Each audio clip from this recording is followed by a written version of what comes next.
It's great bars in Norwegian, but you can never confirm it. Oh man, That's the fun thing about doing Norwegian shit. It's like nobody knows if it's really hacky or not. You just gotta be like, hey, this dude's killing.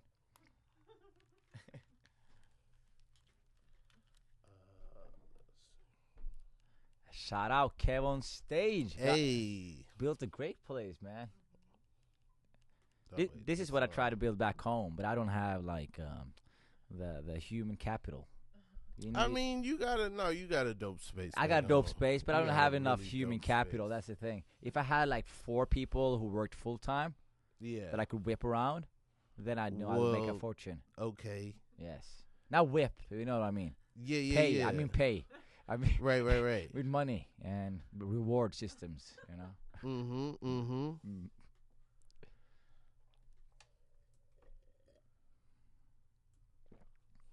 Are you a DJ when you do this podcast? I'm not a DJ, but I'll play a record or two if it comes up. But do you like if it's like a wedding?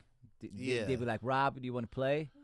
Or No, but if they need, like, if the DJ didn't show up, you'd step up. I'm down to step in. Do you have a USB just in case? I don't. You don't. I don't. That's how you know you're not prepared, man. I used to Yeah. have on my keys. I used to have like one USB stick Yeah. with like 2005 bangers from 1999 to 2005, Okay. and then like I just had that in case like the opportunity came up. You know. I should do that. I should like have a like essentials, but then I don't know. I'm used to like having whatever song available because I started with streaming. Streaming music is how I started. Of course. I got the aux Wait, cord at a streaming? comedy festival. Not like LimeWire, cause no like downloading. No, Illegally? not me getting to play the music. No. Oh. Yeah. Other people were DJs that had like hard drives of music and stuff. It wasn't until like I got the aux cord at a comedy festival and I kept people there. They were like, "Yo, get the party going, or else it's gonna die." Like the festival will end basically if you don't kill it. Yeah. And then I was just playing songs, but like I think for the comedy crowd, you gotta play hits and jams, but you also gotta like intrigue the like irony, funny part of the brain. Yeah, I used to download like songs from LimeWire. I don't know if you remember that. I remember LimeWire. Do you remember like if you wrote down 50 Cent in the club, it would come out like 50 Cent in the club while a girl is moaning, and you'd be like, "What is that? It's virus 100% of the time." Oh yeah. And you just download. I used to remember I downloaded tracks, and if I was like unlucky, there we go, DJ Rob, baby. Cause those, those horns there. Yeah. That's yes. This is the point I was trying to make. Right.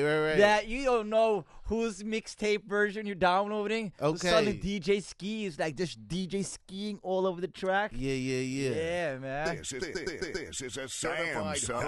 Yes, Sam, son. Where'd you find this? Yeah. These sounds are nostalgic, bro.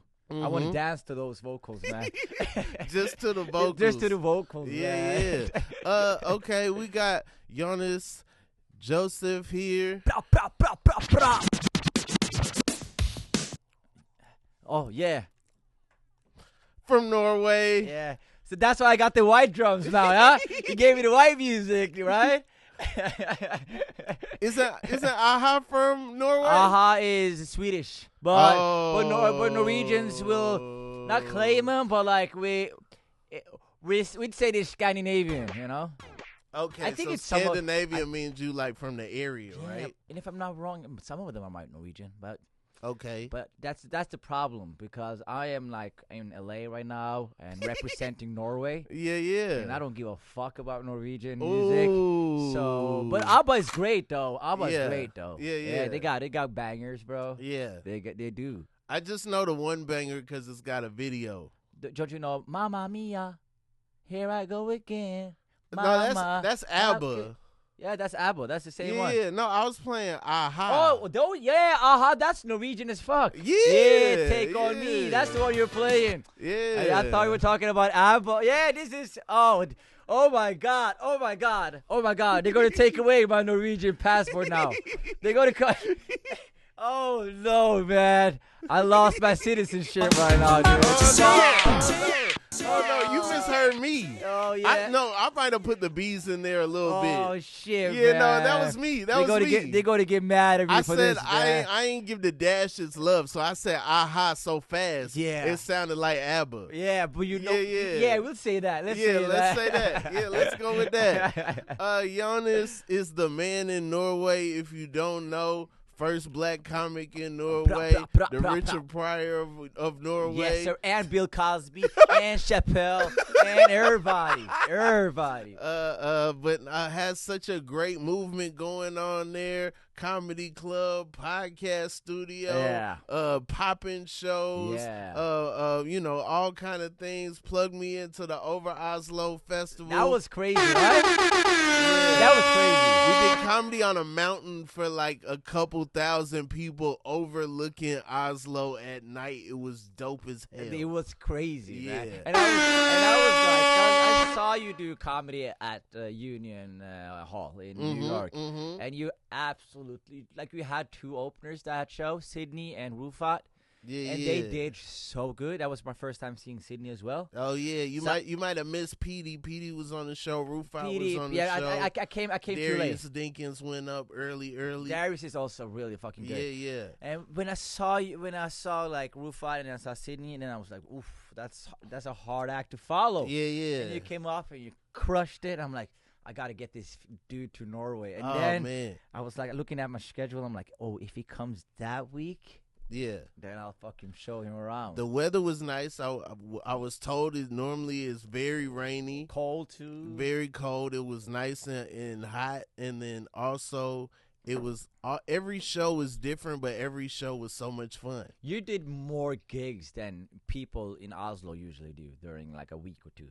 Really? Yeah, because we were fortunate enough that I had booked 3 really good shows for us, Friday, Saturday, Sunday.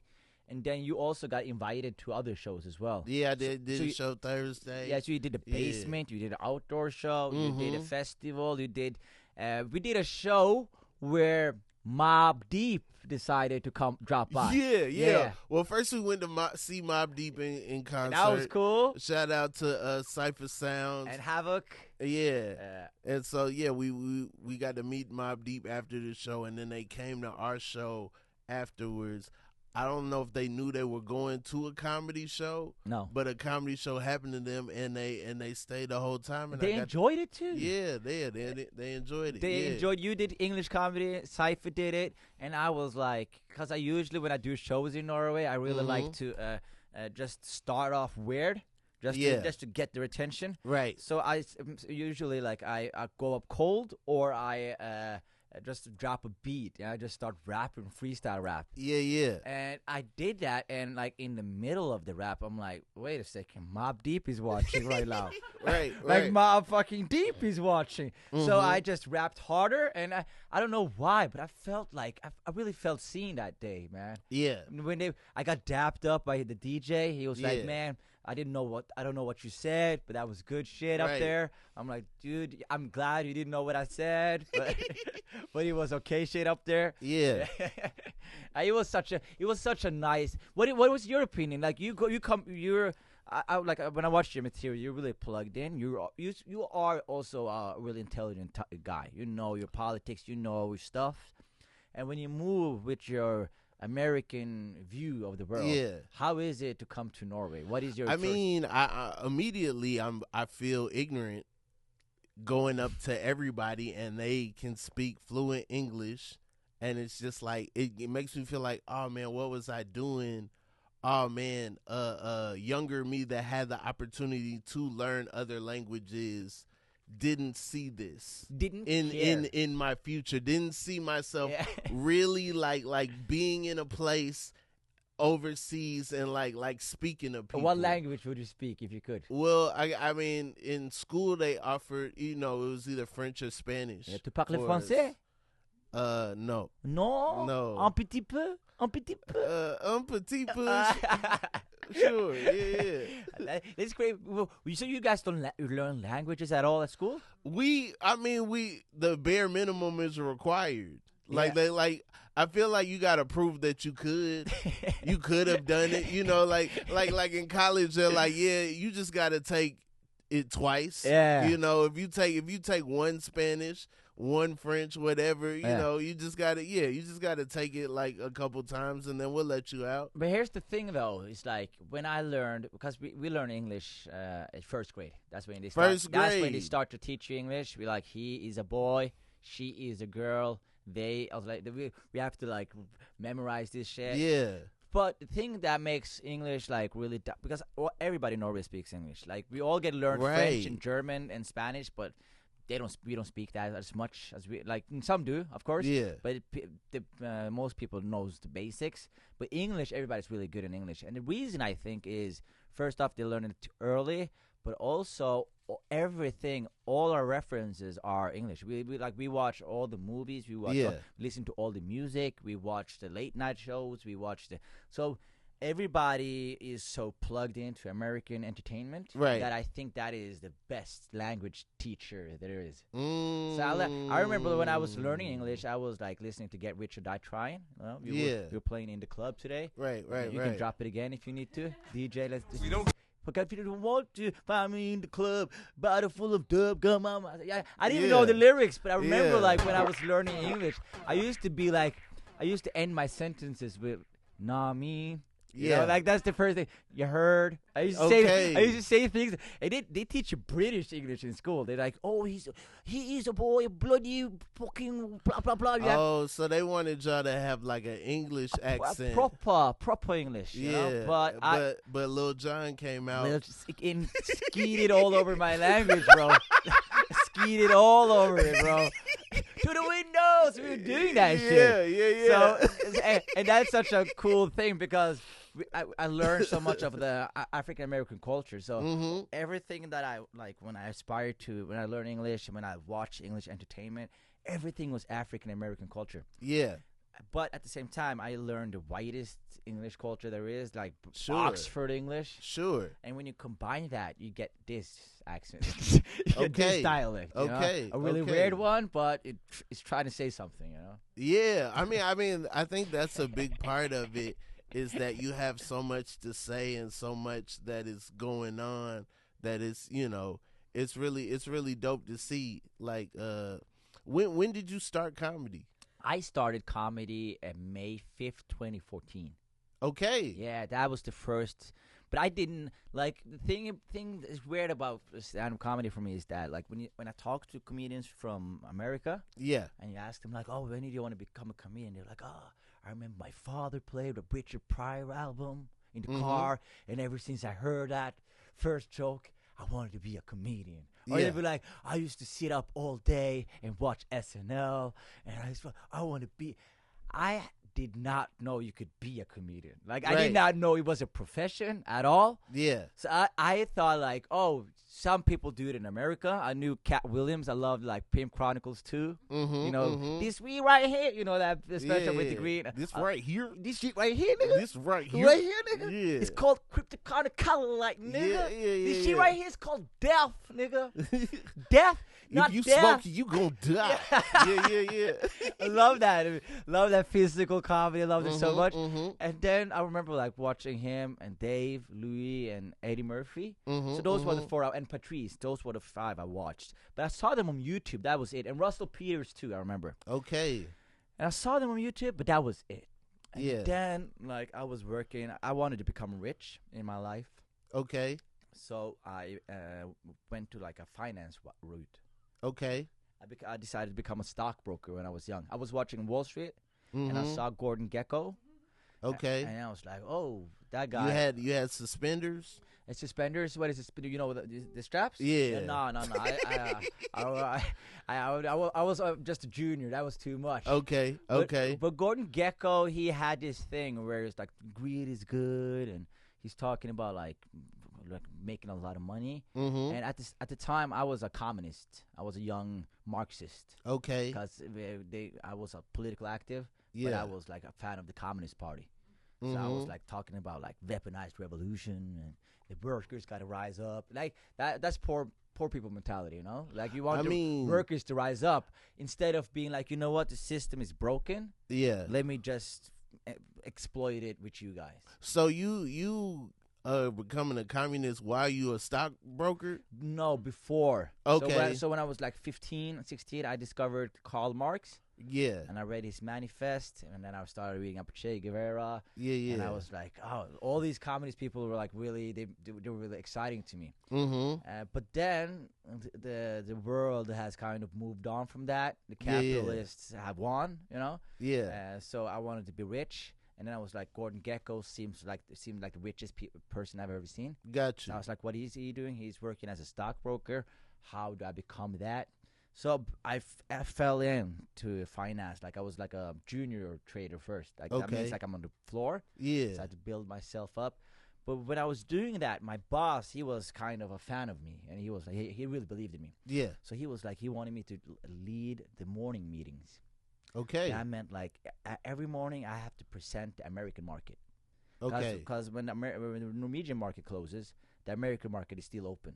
So we go home, we eat dinner, we go to bed, and the day after, like the entire market has moved, so they need like a summary of what happened in America. Gotcha. So I was the guy who was like, oh, NASDAQ is up 5 points, Google was the heaviest carrier, and Home Depot fell 2 points today, and that's because of this. And like I used to have that speech. Okay. So every time I did this speech, I became nervous. I got like a bubble in my throat, like I became really nervous for some reason. And I was like, why am I nervous around these white people? I'm supposed to be a confident guy. Yeah. And then I saw, like I went on a date with a girl, and then I just saw stand-up comedy for the first time live. And when I saw it, I'm like, oh, and the guy who was on stage, he was really bombing. Okay. And he was talking about like cancer and rape and abortion. He was going for it, you know? Yeah. But he didn't have the necessary finesse. Yeah. Right. To handle those thematics. So when I was like watching this guy, I'm like, this is brutal. This is bad to watch. Yeah. And then he did this thing where he just said, all right, guys, that was my time. And the audience went like, they all clapped. Right. Well, y'all are really nice over there. Y'all are really nice over there. And I had one show, I didn't feel the greatest about it, and I felt like people was walking up to me and they was apologizing. They was like, yo, I'm so sorry. I'm sorry they weren't laughing, man. These Norwegian crowds. I was like, yo, I'm just chilling. They coming up to me. I'm so sorry. Man, what a great show, man. And it's like, hey, I know what a laugh looks like. I know what it looks like when you have the real reaction of laughter. You know what I'm saying? And it's so funny because you said to me as well, it's the same people who were in the audience too. Right. Like you had the opportunity. You had the opportunity I could to see laugh. them when I was on stage. Yeah. Shoulders not moving at all. Like you ever try to hold in a laugh, your body gonna get it out some way. Body still. And that was the thing because everybody was like applauding this guy, and I was like, that is the worst set. Not the worst. That is the worst thing I've seen someone say in a public place. You know, not just as a comedy bit, but like as a guy who got the attention of a room. Yeah, it's the worst thing I heard come out of someone's mouth. My worst fear is bombing so bad somebody's like, you know what?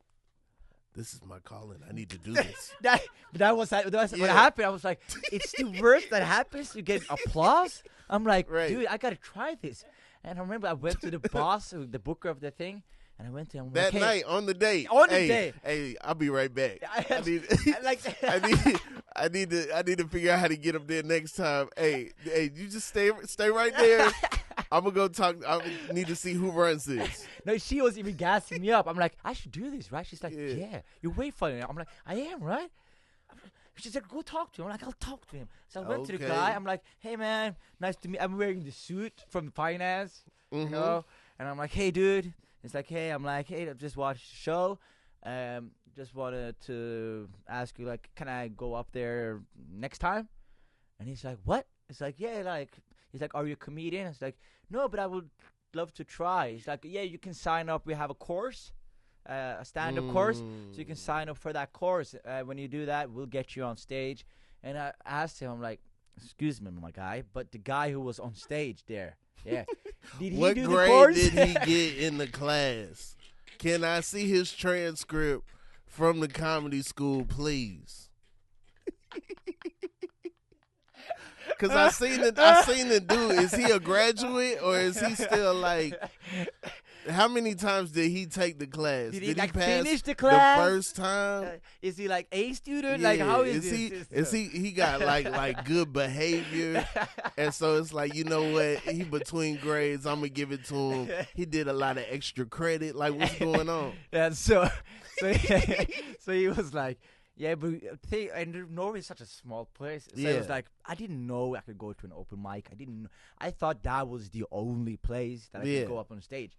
So I signed up on the course after a couple of weeks, did the course, and after I did the course, I'm like, oh, okay, I am actually like, and here's the thing, I'll tell you this, like, I killed it the first year I did it. Yeah. But then I had to zoom out a bit because I was the only black guy.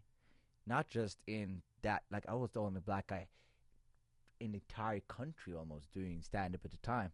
Wow. And the white people were loving it. And here's the problem. It was like a novelty thing? Not necessarily a novelty thing, but I feel like if you have black peers and you have black audiences, it's some material that will not fly. Right. Because people be like, hey, what are you talking about? And in the beginning of your career, what you need the most is guiding, or you need someone to like push you in a direction. Mm-hmm. But I think a lot of the early shit was really hacky. Like really, really hacky. Like immigrant black hacky. You know what I mean? Like I remember like having the mic stand and like, oh, let me just move my brother over here, you know? Gotcha. And just like having some like hack. And the thing is, like, if you don't have like things become a hack, I think, when like if you see Richard Pryor now, it feels hacky. But the reason it feels hacky is because it depends on what you watching. Yes, but it can feel hacky. It's not hacky at all, don't get me wrong, but it can feel like it because people have been ripping him off for 20, 30 years. So when you look at the source material, like the main thing, it doesn't feel as original as it used to be because he's been shaping the entire industry for so many years. You know what I mean? So when he's doing like a bit about Dracula or The Exorcist or something like that, sure. But when he's talking about pulling out drugs at like a family dinner or like getting set on fire or having a heart attack, I feel like that's so specific to him that's like timeless, you know? It is. But it's like everybody. Like let's say you do Bill Hicks and you do George Carlin too. Right. Which is like legends in their own right.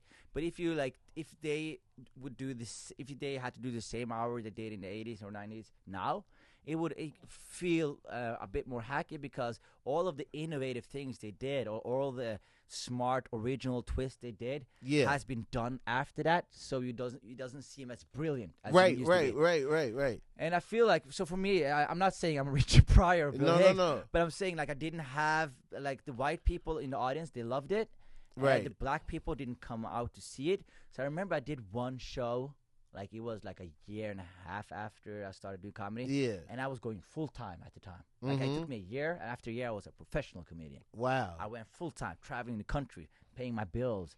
Okay. And when I was doing that, I was doing like this one specific gig in a small Norwegian city. Mm-hmm. And then I did I remember I even remember the joke. Like I said, as you guys can see, I'm not from around, and people would be like, hey, and I was like, I'm from a place called Oslo. You know, a hack joke. Yeah. But they were laughing so hard, bro. Like they were like fuck. And I was like, and it didn't feel like I was killing it. Yeah. I felt like ridiculed somehow, you know, because I felt like I'm the only, like they're laughing and I'm the one giving them these jokes. Right. But I'm feeling they're laughing of the wrong thing here. Yeah. They're not laughing with me, but they're laughing because I'm giving them permission to laugh of me. I'm giving them permission to laugh of my life and my struggles. Like I find, because I don't have the pen, my pen is not developed yet to be good enough to like challenge them and challenge myself. Right. So I'm just exposing myself and just like being self-deprecating. Yeah. And they're laughing really hard at it. So that was like a really weird thing for me. So I had to like then other comedians came in, immigrants, and that made it easier. Yeah. Because suddenly you can't do a black joke, and you have to be a person. Right. You can't just be a black guy. You have to be like, oh, this is me. This is man. It's some comics over here that need to hear that. For real. I think so, man. But I think it's really like I saw Dave Chappelle talking about it. He was talking about season 3 of Chappelle's show, and he's talking about this laugh he got, like the laugh he got. And I saw Richard Pryor talking about it when he was on not SNL, but he was on a show on television, and he was talking about this laugh he got, and it's so specific because I was like, I know exactly what you guys mean. Like, I'm not on your level at all, but we're doing the same thing here. We're chasing laughs. Right. And I know that, like, when you have get a laugh and the laugh doesn't feel good. Yeah. Because you're like, you guys, you don't get me now. But you're laughing so hard, you know? You know what I mean? But what's bugged out over here is that now there are people who associate that laugh with being funny. And so we have all these like edgelords and stuff over here now. And there are people who like, they are chasing that laugh that we are like, nah, that I'm not that thirsty that I gotta do that. And how old are you? I'm 37. I'm 33. And I think we come from the same generation where being a sellout is the worst thing you can be. Right. Being like a sellout is like, I remember for me, like when I came up, like even commercials when people are like, hey, can you advertise this on your Instagram? I'm like, why would I? That is fucking. I'm not a fucking sellout. Oh no. By the time Instagram came around, it was a wrap. People was over here giving it up. Yeah. Like I'm old enough to remember when they was like, Hammer, you in a Taco Bell commercial, you went too far. You know what I'm saying? But now it's like Sweetie done had a Happy Meal. Yeah. Like it's just But that's also what I mean. Like the people who come up now, they don't have the same relationship that we have with sellout, which means I think that has a couple effects. I think like if you don't have that relationship with sellout, for them, when they see like someone posting an ad on Instagram, instead of that being like, oh, this guy's cashing in, it's like, oh, this guy's killing it. Like this guy's killing it these days. All these brands want to work with this guy. And I think that's the same with the laughter, because where we used to be like, oh, I want that kind of laughter. I do not want this. Yeah. I think the same generation who doesn't care about the sellout, they don't care about the laughs either. They'll be like, as long as they get a laugh, as long as it's likes on their Instagram, as long as it's comment and engagement, and as long as they can sell tickets from it, they don't give a fuck. That's what I think. I mean, this comic out in Oslo said to me that he sees comedy like being a masseuse. Masseuse. Yeah. And like basically, you know, you can try to make massaging an art, but if somebody's like, my lower back hurts, and you don't get their lower back, you didn't do your job. Yes. You know? That's a good way to look at it. And I was like, this is hurting me. Yeah. The artists don't like this. Yeah. I don't like this. But I do feel you. Yeah. You know, and I am like, I'm like, okay, I feel like there are people who are definitely in that school, and once they learn a massage routine, they like, well, I figured out how to do it, you know? Yeah. But then, it's other people who are like, nah, I'm going to be the person that like uses a leaf. Yeah. You know what I'm saying? And I'm gonna figure out how to get your back right with a leaf, you know? And so, I feel like the leafy path is less traveled, but rewarding. Yeah. You know? Yeah. And I definitely feel like you're on the leafy path. Jonis, what's your favorite color sky? Favorite color of sky? Yeah. Oh, it's green. Green? Yeah, you guys that exists? You guys don't have borealis lights here? No. That's the northern lights in the northern part of Norway. When it becomes dark, when it's nighttime, and northern part of Norway, it's like half the year is dark and half the year is sunny. So I was there in the sunny part for sure. And that was just Oslo. Yeah, it was like 11, 12 at night, still bright outside. Cypher had it was crazy. Funniest question. It's like, it's midnight and it's still bright. How do you guys hit up on women? Like, yeah, we're not dark dependent of hitting up on women, but I get the point. Yeah. But in northern part of Norway, it's really beautiful. If you go there at the right time, you will have like the nighttime is dark, and suddenly you will have green lights just like all over the sky. It's beautiful, really beautiful. I feel like I would see that on like line, but if I saw it online now, I'd be like, AI. Yeah. Computers. What is your favorite sky in LA? Is it like ash skies? I like the ashy post fire skies. No. No. I like a sunset out here. Yeah. Like the sunset, it gets like a pinkish, purplish, bluish, all kind of tones of red. The pollution really lights the sky up over here really nice. Like you get enough of that car gas in the air, then you start seeing some reds and some purples in a That's cool your borealis. combination. That's that American borealis. Yeah. Oh, look at this beautiful poisonous strip there. Yeah. Our borealis come out the muffler for sure. Yeah. Are you good at like embracing nature and taking it in? I used to not be.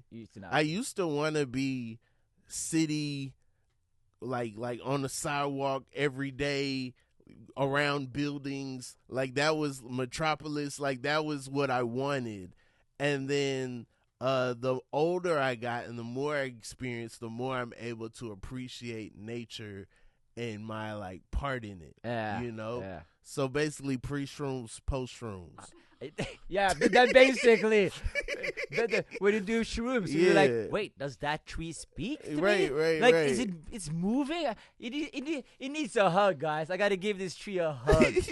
Yeah, before shrooms, it's like, man, trees are whack. They dropping pine cones everywhere. Yeah. They dropping freaking acorns and stuff all over the place. They messy, and then afterwards it's like, yo, we need the trees. Yeah. Because they breathe what we breathe and we breathe what they breathe. I'm from the woods in Norway, like the forest, the woods. Really? And I remember like when I started to do comedy, when I went full time, I had this tradition where I'm like every fall and every autumn, like spring and fall, I would like take 4 grams of mushrooms. Okay. And shove it down my throat, pack a backpack with fruits and water, and go in the woods, and come out like 6-7 hours later on the other side and make my brother pick me up. Crazy routine. Yeah. But it was actually like, I feel like I'm losing my mind now because I haven't done it for a couple of years. But I remember like one of the first time I did it, I packed my backpack, I went in the woods, like deep in the woods. Yeah. And then like I was listening to music on Spotify. Erykah Badu is my spiritual guide. Mm-hmm. Like, she's like a queen when you do shrooms. I have to tell you, like she's like the forest god or something. Right. And then I'm like having her in my ear, and then I sat down and I'm like, I went to a tree and I was like, I want to give that tree a hug. And when I'm doing that, suddenly I see these old white people, a couple, walking towards me, and I'm like, I'm so astray of the road, so I'm like, I don't want to make them nervous, because I sat. So I just looked at him, took off my headset, and I screamed because I'm tripping. I'm like, Happy Easter! Yeah. And they looked at me. Was it Easter? It was 4 days after Easter. Okay. And they looked at me, and they just nodded their head, and they walked. And I remember being like, nailed it, laying down. And then the day after, I'm like, they probably thought I was doing crack or something, like, because I was so hiding in the woods. You're hiding your friendship with this tree. Yes. An innocent thing. Yes, but I don't even think that's illegal. I think you can hug a tree. Yeah. Unless it's got a sign that says "Do not hug." I think it's fair game. Yeah. I love the nature too when I trip, man. I love it a lot. Okay. But you don't have woods in Atlanta, do you? Oh, we got a lot of woods. Really? In Atlanta. Yeah. Nature, you got like camping and shit. Not like that, but I mean, it's just it's a lot of trees. It's a lot of like, your backyard might not have a designated ending, and then it's just like trees. Yeah. We call that the woods. Yeah. But if let's say, like, do you guys learn enough in school? Let's say I take you, and I'm like, okay, Rob, here's a backpack, and you got a match, you got water, and you got like boiling bag with some food, Mm-hmm. and I send you in the woods, would you like survive or would you? Honestly, it's really up to chance. I got to get lucky on some things. You gotta get lucky. I'm not sure about a lot. No. I do, I'm confident right now that I could like get it done, Yeah. but I'm gonna make some mistakes along the way. As long as I got enough in the backpack to make a couple mistakes, because I don't know if I can nail it all the way. Yeah. I can't just have the bare minimum. Like whatever I need to like start a fire, I might need like 2 or 3. Yeah. Yeah. Then on that last one, I'm gonna get it. I in Norway, like 4 years ago, I got called by the national broadcaster in Norway. It's called NRK. And in Norway, we have this guy, because Norwegians, they love the forest, they love camping, they love their nature. So we have this one guy in Norway called Lars Monsen. And he's like Bear Grylls, but like in his own words, Bear Grylls is a hack. That's what he said. Like, oh, it's fake. It's fake. He doesn't. What's Bear Grylls? You don't know who Bear Grylls is? No. The guy who goes in the woods and he piss and he's like, oh, you drink your own piss. You haven't seen that guy? I haven't seen that. This sounds very strange. Do you remember the Move That Bus? Ty from Move That Bus, Extreme Home Makeover. Okay, a little bit. Yeah, a little bit. he That wasn't my jam, but I remember them. But it's not the same. Making but over the but the homes main guy extremely. there, he looks like him kind of. But Okay. Bear Grylls, he used to be a special. I think it was a special, special in the army or some soldier or something, survivalist. Okay. So he goes in and it's like, oh, what would you do if you're in a snow, in an avalanche and you're covered by snow? And it's like, oh, drink your own piss and you have to dug a like it teaches you how to survive. Is basically. this show only about times to drink your piss? Yeah, basically, yes. Basically. So that's like what because he's been trying to do survivalist thing, and when the internet are doing like memes about him, it's only about him drinking piss. I think he's getting pissed off, and I'm not pissed on. That was no pun intended. But I don't think he likes it anymore. Now he's trying to do other things like, oh, you can eat a larva. You can eat, oh, look at this insects. Oh, it's delicious. And he just like, it's like Fear Factor, but for a guy who pretends he enjoys it. Got you. Yes. But I feel like we shouldn't have to bully you out of options. No. Like you shouldn't just go everywhere and then you could drink your piss. It's like, nah. We got water here, buddy. What else we got around here? An avalanche, that's all kind of frozen water falling on you, and you like, nah, but the piss. That's Bear Grylls.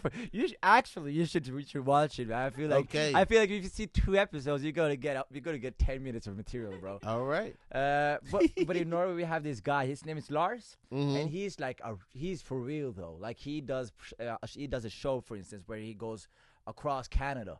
Yeah. He travels and that is like so it's so tough terrain. It's so snowy. It's so cold. It's so hard to survive. And he does it with a camera crew. And like on the television, he was like in a tent once, and he can hear polar bear come, and he's like trying to chase it away, and ends up like shooting the polar. It happens on television. He does. What? He'd kill the polar bear on television. Are they endangered? But he was in danger. But okay. Do you know the rules if you see bears? No. The different colors and the dangers of them.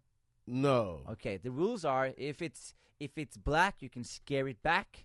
If it's brown, lay on the ground. Okay. If it's white, good night.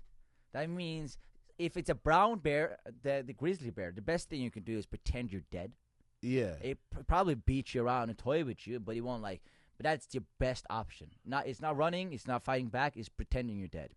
A black bear is more skittish. You can scare it away, or you can make yourself big. Yeah. But a white polar bear, it will kill you no matter what, and it will eat you if you play you dead. So what if I got a Coca-Cola?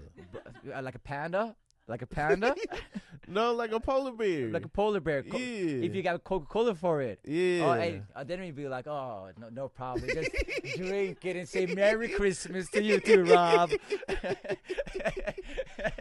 But so they called me from the show because he had a show where he's done some crazy survivalist thing. Yeah.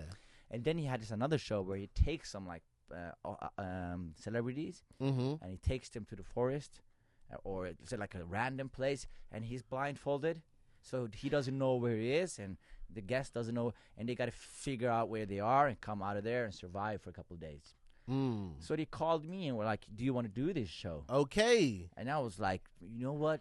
Imagine the bridge I'll build between black people and white people by doing this. Like they're gonna give me a Nobel Prize or something. Like, like me and him connecting. Like, of course." So I told him yes. I would love to do it. You start drinking Kool-Aid right away. Right away, brother. Just I'm filling gonna up make my this body. piss taste so good.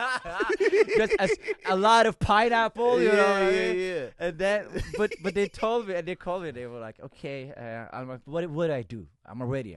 They're like, "Oh, we're so happy you said yes." They thought I was gonna say no, but then we're like, "Oh, you got to meet up at the airport, and then we put you in a blindfold, and then we'll send you, put you on a plane." And I for a second, I'm like, "This sounds like a really complicated plan to send me back home to Somalia, like a DEI capture, you know, oh, just come to the airport and we blindfold you, and you open up your blindfold, you're in Mogadishu with no passport." So I had to be like, "Yo, I'm not like comfortable like flying with a blindfold on." So they put in the contract, okay, it's domestic, only domestic flights. Okay. And then we ended up like, I packed them. They were like, "You got to prepare food." I'm like, "What food?" And in my head, because I've been working with this network before and other things, and they never risk your life. You know, like every time you do it, like it's always these HMS rules. I don't know if you guys use the same. We call it like safety rules. Okay. So there's so much safety measures in every production because we have those here, but you don't. Most people don't know about them when watching one of those shows. Yes, but when you've been like in front of the camera a couple of times, you know, like if they tell you to jump from this specific place, they tested it like 50 times, and maybe with the other runners, and just be like, "Is this safe enough to do?" So I was like, just like, this is not a problem at all. So I packed like a day. I had 2 sandwiches and some cold hot dogs. I don't know why I brought that. And I packed my things, went there, got my blindfold on, went to a plane. They put me in a helicopter. The helicopter flew us like far away. I have no idea where I am. But now it's like it's the fall, so it's raining the place we're at. Okay. And, but it's raining for 4 days straight, 3 days straight. So when we land, I'm like, "What's going on here?" And they take us to a cave. Okay. While I'm still wearing blindfold, and I'm like, "Why? What are we doing?" Do you know you're in the cave blindfolded, or you just know something's different? Because he's the talent, right? He's the main star. Yeah. So I'm like the guest, so they're like carrying me, and they're like, "Okay, now we're here. Take off the blindfold." And I'm like, "Okay, what are we doing here?" I'm like, "Oh, this is the cave. We're gonna have a reveal of you here inside the cave," which is like the stupidest thing ever. Because we went into cave. We sat down by the rock, and then this guy comes in the cave, and then they're like, "All right." Then they set up the cameras, they set up the lights, and then I have to be quiet so I don't spoil anything. And then they ask this guy, "All right, are you ready to see who you are with in this cave?" And he's like, "Of course I am. I'm so excited because you always find me interesting partners." And then he's like, "All right." They tell him, you can take off your blindfold and turn around. And he takes off his blindfold and turns around. And he looks at me and he just says, "Wow, are you wearing camouflage?" Because he was not expecting a black guest in a black cave. No. and the cameraman is like, "Whoop, what happened? Oh, we got to do this again." And I'm like laughing my ass off because I'm like, this is so funny. And then the cameraman is like, "Okay, we got to do it again." And the main guy, he doesn't know why we're doing this again. Right. So he goes for a new strategy, which is like, let's guess. He want to guess who I am. And it turns out his database of black people was not that big. Got you. Because the next thing he does, he's like, "Are you?" And he says a name. It's like Shand Tushvik. And Shand Tushvik, he's like an Indian guy who plays guitar in Norway. So he's like, "Are you Shand?" I'm like, "No, I'm not. I'm Jonis." And then that was the beginning of the trip. And we go out, and it's raining, and bag is heavy. But this guy, he has the most beautiful soul you can imagine. Okay. He was the nicest of guys of all. Like, we were walking, like, Norway loved this guy so much. And I was like, I never knew of his stuff that much because I was watching BET while they were watching his shows. But he is like talking about comedy, asking me questions, and this guy is like a spiritual guy, and he's in the forest all the time. So he talks to spirits, he's talked to dead people, he talks to the trees, and I'm like, whoa, I'm stuck with this guy for 4 years. Like I'm stuck with this guy, and this guy has company, it's unfair. And we end up like this guy ends up like, and then after the first day, like it's raining, it's rough, really, really rough, and I'm like, I'm thinking about quitting. And then he comes up to me. He's like, hey, man, I could feel it today. You feel it's rough, right? He's like, yeah. Let me be honest with you. It's going to be rough tomorrow. And it's going to be rough the day after tomorrow. And it's going to be rough on your last day. But on the 5th day, it's going to be nice. And you're going to feel like you really accomplished something. So stay strong. And I was like, how did this guy know I was just about to fake an injury? Like he could sense it, like with the nature, I think. So we ended up like getting to know each other, and this guy's been in the forest for so long that we ended up doing this segment where we sat down, we caught fish. After a couple days, I was so hungry, eating like a fish and mashed potatoes, like it was a dream, dude. You had to scale the fish and everything just straight up. Fillet the fish. We just almost. I think we were just so hungry, we just like straight up the cleaned it, and just like put it on the butter and on the pan. But he was asking me about racism. Because he was like, so, do you feel Norwegian? I'm like, sometimes. He's like, why? I'm like, because if I do feel Norwegian, like some right-wing racist people will remind me I'm not Norwegian. Right. It's hard to have like an identity that fluctuates so much. So it's easier for me to be like, I'm Somali who's born in Norway. And he was like, wait, what? Are you telling me people like treat you different? Yeah.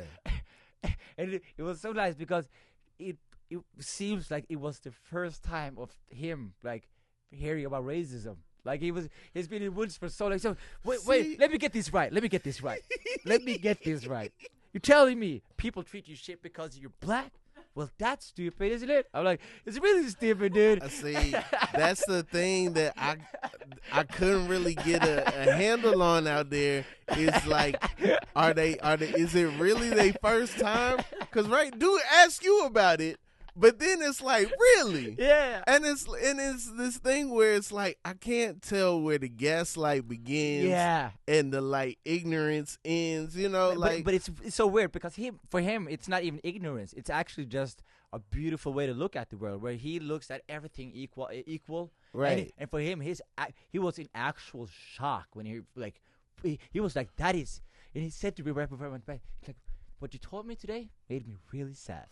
and it was like, it was so beautiful to watch it. Like, it is sad, dude. Yeah. And then, like I told you, like I was in New York before I went back home with you, and I did the subway takes.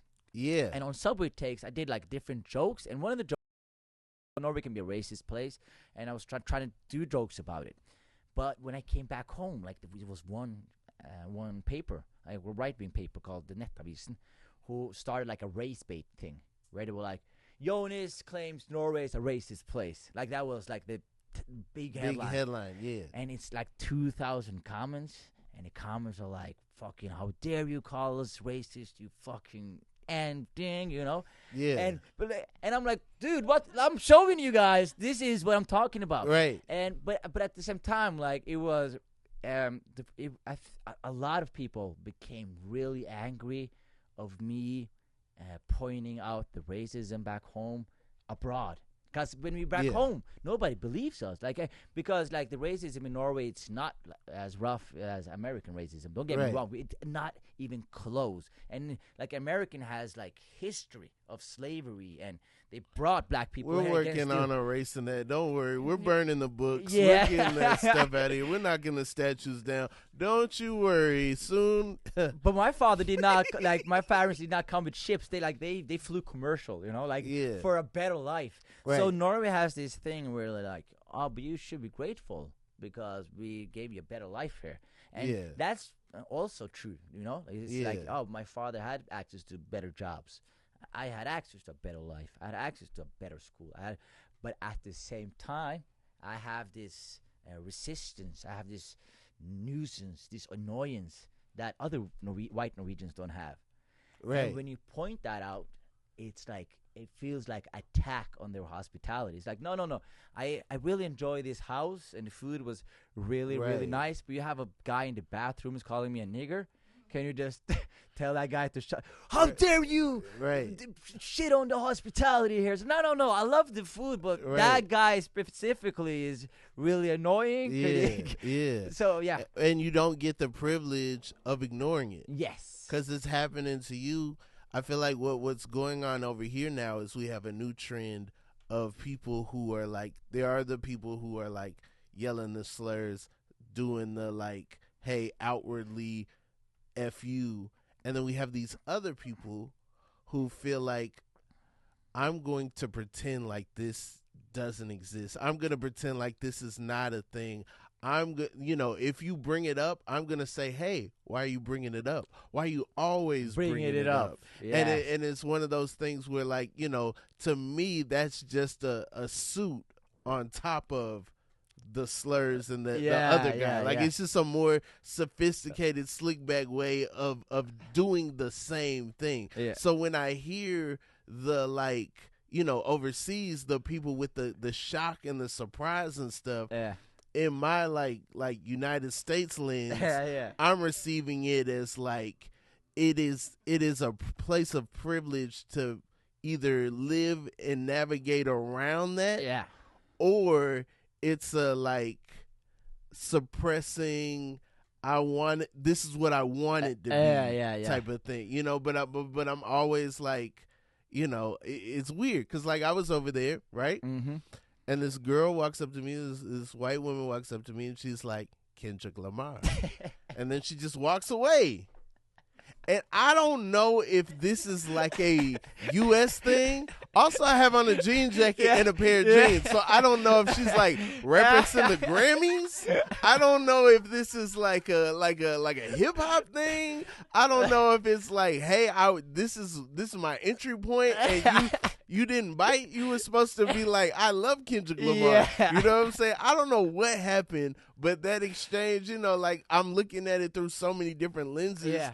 Because I have to see the world through of these course, different lenses. and you can't tell that specific woman then, that is a racist thing of you to do.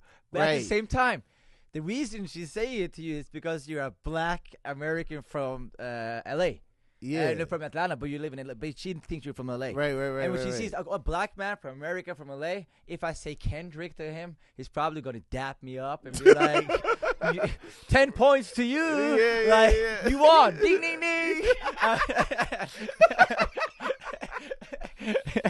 But that's such a fascinating thing because of that. Yeah. The perfect thing is, as you were saying, is like, I remember like when this shit got cooking back home, like some people get angry with me, some people are supporting, but at the same time, I am like experiencing a lot of like noise. Yeah. Like I just want to be like, people be like, hey, good job over there, or hey, nice. But instead, I was like a part of this like racial debate like all the time. Mm-hmm. And when I'm in that, like suddenly I was getting like death threats. I was getting threats to my family. Like it's just trolls usually. Like fake profiles. We're so not racist, we gonna kill you. That's basically the thing. And then when I'm like, I don't like all this.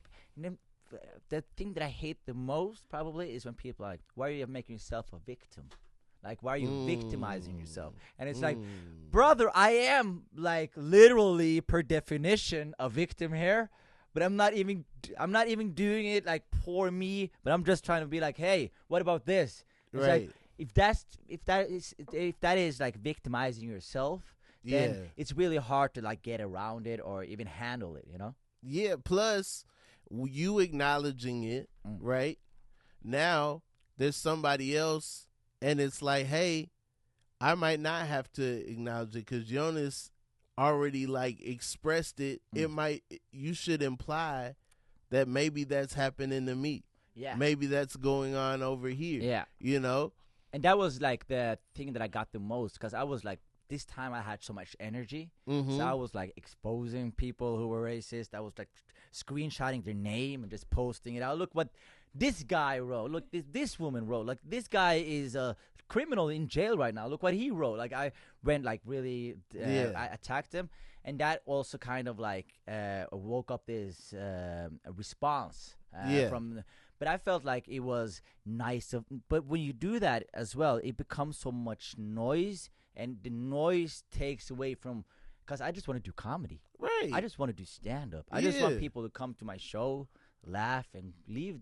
I don't want to be a Martin Luther King who got to go on a debate and be like, "Oh, let's talk about the racial tension in 2025." That's not funny. That's not what I want to do. Like, I would love to have some racial, social commentary in my stand-up or in my material, but I don't want to be a politician. I don't want to be an activist. I want to be a comedian, and it's so hard to just be a comedian when you are like in the when you talk about your experience and it becomes like this racial debate and you're in the forefront of it.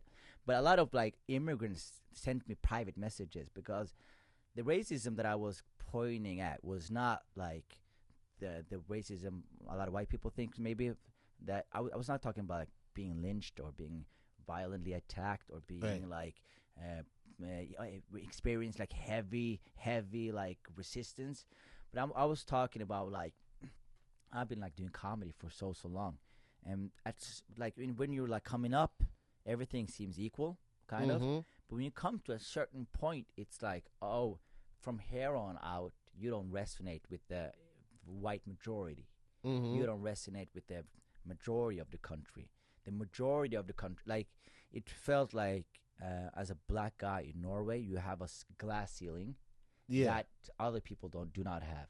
And when I pointed that out, it's like, how dare you say you have a wonderful career? I'm like, yeah, but it could have been better.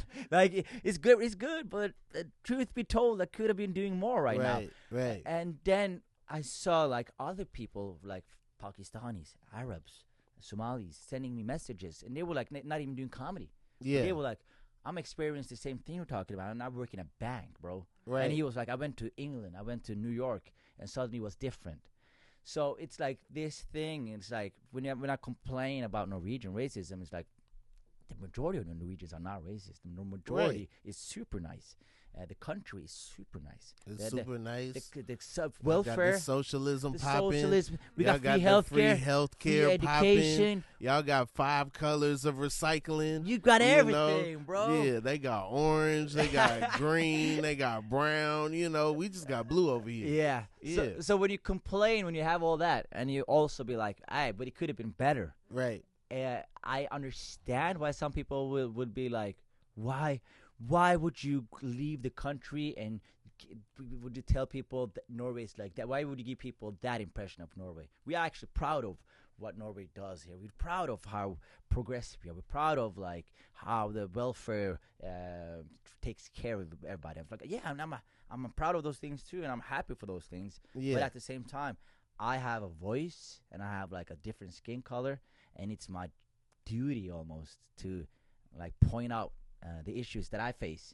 So other people who are like who doesn't have that microphone, who doesn't have that amplification, who doesn't have that audience, so they can be like, yeah, he experienced that, I do that too, let's talk about it. I think that's like the way to go. But at the same time, it's a really difficult thing. Do you partake in those things like social commentary and like racial debates and whatever? I haven't done any racial debates, but I do, dabble in some social commentary and stuff, In know, your like stand-up though, right? in my stand-up, yeah. Did you go out, like Black Lives Matter? Do you go out and protest and do you go? A little bit, not like I should, and yeah, I need to work on being more proactive in those type of things. Of course, I donate a lot of money and like, and like when I see, when I see stuff, I definitely give, but like, I haven't been as much of a boots on the ground person like I could have. But it used to be different. Like I remember when I grew up in the 90s and early 2000s, there used to be like Nazis back then.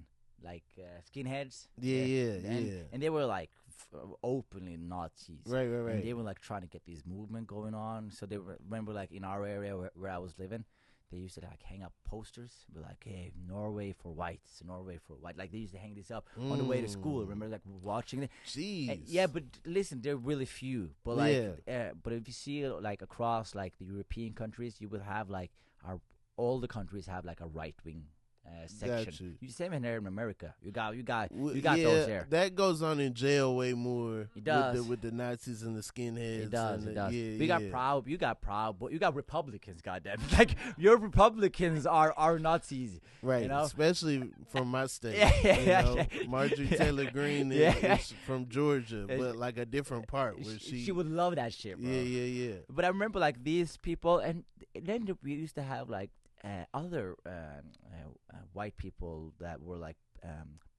who derived from the punk era, the punks, like punk music, you know, right. They were like wearing leather jackets and be like, "Hey, fuck the power, fuck the police," and these guys were actually like the guys who kept the Nazis in check when I was growing up. Like I remember, like every time the Nazis came up, like you have some like punks with like leather jackets who would punch them, like literally, like incite violence and punch them and chase them out of certain cities. They think they could come to Bergen? Well, put on those fucking buttons, anarchy thing, that jacket, spikes on your hair, and punch them. And the thing is, like the social activism has been taken over by pacifists. You know, like pacifists who are like, no violence, no blah blah blah. And that ends up giving like the Nazis who used to be punched in the face and chased out of the cities. Right. They're getting more confident now because they're like, oh, what is this Instagram account going to do with me? Oh, okay. You guys have a hashtag going? Okay. Oh, look at how scared I am of your hashtag. Right. You know. Right. Oh, you all decided to post a picture at the same time. Wow. Yeah. and I don't mean to take away from those type of activism. No, but it's not. You know, it's not boots on the ground. It's not boots on the ground, and also, you know, it shouldn't be a thing where, you know, there should be more strategy, more purpose, more intention, more thought, because it's so important. Yeah, it shouldn't be like the most important thing. Let's make it the easiest. Let's take a picture of your palm and post that. You know what I'm saying? Like, no, it should be like, no, this is important. So we're going to meet at this point and we're going to do this thing with this strategy. And this is, you know, like we're going to make sure, you know, we wear certain things so that they can't track us down. Yeah. We gon' act in a certain way so that, you know, like when we get arrested, this is who we call and this is what we do. You know, it should be like that. That's why I like the protests here in LA. Like, I don't mean to like be a guy who incite violence or whatever. None of my business. I'm not an American citizen. I don't have a horse in this play. But what I do like is that like ICE is kicking out. That's not what I like. But ICE is kicking out these immigrants, and it's like actually they are actively doing it. Yeah. So if you go on Instagram and you be like, "Hey, ICE, don't do that," or it has literally no effect. Right. And that was the thing that was exciting for me with the Marxist and communism thing. It wasn't especially that the money and the equality, but it was the aspect, like the way Marx, I remember putting it down, was like, the factory owner, it's not the one who's creating the value. Like, the workers are the one who's creating the value. Mm-hmm. And when they know they are the ones who have the power, the factory owner will not be able to like take 95% of the money in his pocket and give them the crumbs, because basically they run the company. They just don't know it. You know, like that is also what I think about United States, because it's like such an oligarchy, so many billionaires that runs this city. You have lobbies, you have the politicians are like being backed, which is a really nice way of saying corruption. You're just like, oh, this guy's getting money from this. That's corruption. Right. So he doesn't have his own interest when he does politics. He has a company's interest. Well, that's corruption. And the only way to like counter this is by the people seeing that they have power. Right. Like they have the power. And when you are like kicking out immigrants, if you stack around those, like if you just like make a circle around them, be like, hey, we're not moving. Done deal. Like, what are you gonna do? Arrest all of us? Right. Okay, we're gonna arrest all of us. All the others are coming, and the people have so much power that I feel like that. And it's so weird for me looking at abroad when you look at Americans. We're like, oh my God, they're so suppressed. Like, they're so suppressed when it comes to like economy, money, but they also everybody loves their guns. Right. They have their guns in case, like, what if the amendment says? It says like, why do you guys have guns here? It's because of what if the government one day we want to be able to fight back, right? Right. Isn't that like the main thing of guns? It's some revolutionary war. We fought the British off. And but those guns way different from the guns that they have now. It was like bazookas and assault rifles, putting stuff together that they seen on the dark web, and shooting up schools and whatnot. Yeah. I didn't mean to end the podcast. We're trying to incite a revolution and that's here. all the time we have for today. Hey, rise up, everybody! America, you can do this, guys. Also, do you got any dates you want to plug? Yeah, I want to plug Good Heroin. I'm doing Rob Haze's show. Good Heroin. When am I doing that? Am I still doing that? Yeah, of course. So I'm doing his show while I'm here. 28th. Yeah, and I'm doing the Punchline. That was cool to say. I'm doing the Punchline. The Punchline. The last Sunday of the month. Okay. And I'm doing Seattle. I'm just to name drop another city. And then I'm in New York for June. If you guys want to pop me and watch me over there, not pop me, but watch me. And then I'm in Toronto. T-Dot. I'm doing Drake's hometown. Come on. That was. Can I say one thing? I've been listening to American podcasts my entire life. Yeah. Especially since I started doing comedy, and being able to be like, I'm doing Punchline in San Francisco. That's one of the clubs. That is the coolest thing I ever done on a podcast. I got plugs. I'll be in New York in July. You know what I mean? Toronto, I'll be there 1st of August. See you there, T-Dot. I hope you guys are excited. And then I'm in Oslo for the rest of my life after that. Yeah. Thank you so much, man. This was a really cool conversation, Inconsistent podcast. This is my first English podcast, by the way. For real. This is my first time doing a podcast. You gonna have a lot coming. Watch. They're gonna be calling. People come here first, and then the other podcast. I see what's going on. I see what y'all are doing. Y'all are very nice in the emails, but y'all be asking questions, and I see y'all. I get a guess, and then they realize, they do podcasts, and then Hey. Oh, that was really fun, dude. Let me run to the bathroom.